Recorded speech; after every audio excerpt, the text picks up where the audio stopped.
Hi, I'm Alexandra Corba, and I'll be doing my memory speech today.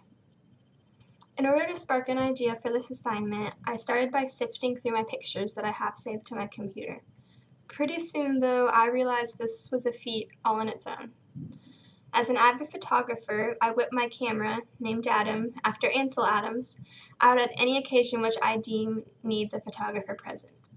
Eventually, though, I settled on one folder in particular. It was just called Road Trip 2K9. Pretty inconspicuous, but it brought on a torrent of memories, both good and bad. The trip was one of those obligatory daddy-daughter road trips that everyone has to take as a sort of rite of passage. Anyway, Dad and I set off in the hot Texas summer of '09 for the even hotter temperatures of New Mexico and Arizona.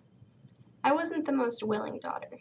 I didn't protest, but there was definitely a lot of sulking, or at least as much as was possible within the confines of a coffin-sized BMW.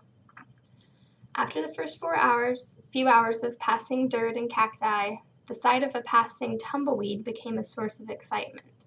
I plugged myself into my iPod and tried to tune out my dad's irritating, determinedly happy demeanor. The sun was beginning to set by the time that the car slowed to a stop, swirling up a little cloud of dust around the car. I looked almost accusingly at my dad, but he just smiled knowingly and told me to get out of the car. Reluctant to leave the comfy AC of the Beamer, I dragged myself out and was directed to cover my eyes with my hands. With a deep sigh, I'm sure, as one last defeated sign of protest, I obliged, and my dad led me through the hot gravel. A few moments later, he let go and told me to open my eyes. What I saw was an image that I will never forget.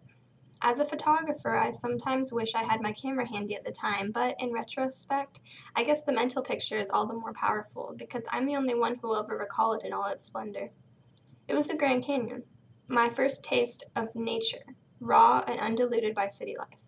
No lights, no Starbucks, no cell service, a fact that I had viewed as the most cruel of personal affronts by nature upon me until that moment. It was a completely different world, especially in the almost eerie light cast by the sun, which was then disappearing very quickly behind the horizon. When I returned to the car, Dad had such a smug smile on that I couldn't help but smile back. But I sure wasn't going to admit he was right. After that, with a new outlook on the dusty landscape, Dad and I passed the rest of the trip in peace. We visited several other really breathtaking scenes. The meteor crater, complete with a life-size cutout astronaut in the very bottom, Four Corners, where I took the compulsory one appendage in each state picture, Monument Valley, where Dad couldn't stop gushing about the countless Western movies that had been filmed there. I swear, I wouldn't have been too taken aback if he had gotten down and started kissing the dirt. And Indian reservations.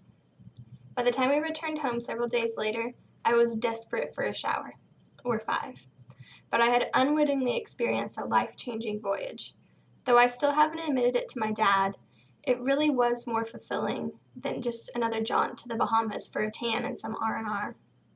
I saw the true wilderness of America, something that sadly is quickly fading away to be replaced by phone lines and strip malls. I can never thank my dad enough for that glimpse.